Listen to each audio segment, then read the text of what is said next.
Hi hello welcome to Sai Prashanth Bhoga channel.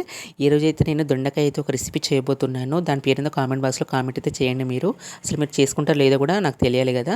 So ఏం లేదండి, దీనికి కావాల్సిన పదార్థాలు అయితే దొండకాయలండి. చూస్తారు కదా, ఈ దొండకాయలు మంచిగా ఫ్రెష్గా కడుక్కొని మంచిగా సన్నగా తరుముకోవాలి. మరీ దొడ్డున్నా కూడా బాగుండేయండి, పొడుగునే తరుముకోవాలి. రౌండ్ కంటే పొడుగు బాగుంటాయి. తర్వాత 5 పచ్చిమిరపకాయలు, ఒక మీడియం సైజ్ ఉల్లిగడ్డ సన్నగా తరుముకోవాలి. అలాగే కర్రీ లీవ్స్ వేసుకుంటే మనకు కర్రీ అనే టేస్ట్ వస్తుంది. ఈ కర్రీలోనే కాదు, ఏ కర్రీలో అయినా అంతే అండి. కర్రీ లీవ్స్ వేస్తే చాలా స్మెల్లీగా వస్తుంది, మళ్ళీ టేస్ట్ కూడా చేంజ్ అవుతుందండి. ఏం లేదండి, చూస్తున్నారు కదా, స్టవ్ ఆన్ చేసుకొని ఒక కడాయి పెట్టుకోవాలి. దాంట్లో సరిపడినంత ఆయిల్ పోసుకోవాలి.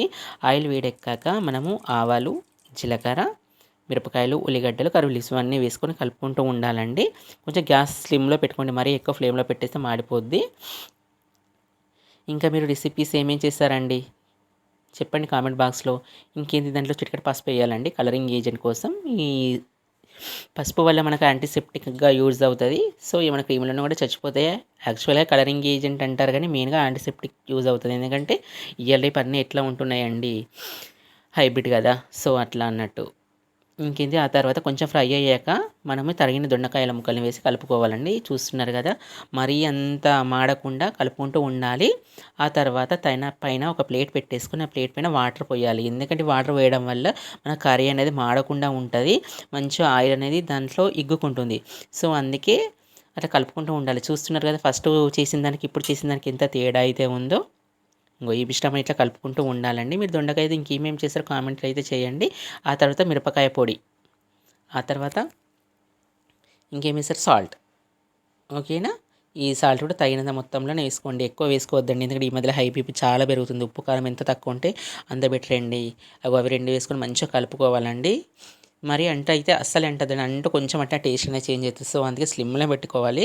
చూస్తున్నారు, ఈ కర్రీ అయితే మొత్తం స్లిమ్లో పెట్టి చేసుకుంటే చాలా టేస్టీగా అనేది వస్తుంది. మళ్ళీ కలుపుకుంటూ ఉండాలండి. ఈ దొండకాయ వలన చాలా లాభాలు అయితే ఉన్నాయి. ఈ దొండకాయ తినడం వల్ల చర్మకాంతి అనేది చాలా పెరుగుతుందండి. ఏముందండి, ఇవాళ రేపు అన్నీ హార్వెస్టింగ్ చేసుకోవాలి, ఇంట్లోనే మంచిగా తినొచ్చు. మళ్ళీ కూడా క్యాప్ పెట్టేసుకొని మనం కలుపుకుంటూ ఉండాలి. తీపకిలా కలుపుకుంటూ చేసుకుంటూ ఉండడం వల్ల మన కర్రీ అనేది చేంజ్ అవుతూ ఉంటుంది అన్నట్టు. చూడండి, ఫస్ట్ చేసిన దానికి ఇప్పుడు చేసిన దానికి ఎంత చేంజ్ అయిందో కర్రీ. చూస్తున్నారు, దాదాపు కర్రీ రెడీ కావడానికి వచ్చేసిందండి. ఇంకా దీంట్లో చాలా ఆక్సిడెంట్స్ అయితే ఉన్నాయి, అలాగే కార్బోహైడ్రేట్స్ ఉన్నాయి, ప్రోటీన్స్ ఉన్నాయి, లిపిడ్స్ ఉన్నాయి. ఇప్పుడు మన బాడీకి అన్నీ చాలా అవసరం అండి. మనం హెల్తీగా ఉండాలంటే డైలీ వ్యాయామంతో పాటు అన్ని రకాల వెజిటేబుల్స్ కూడా తినాలండి. చూస్తున్నారు, రెడీ అయింది మన దొండకాయ కర్రీ. లైక్ చేయండి, షేర్ చేయండి, సబ్స్క్రైబ్ చేయండి.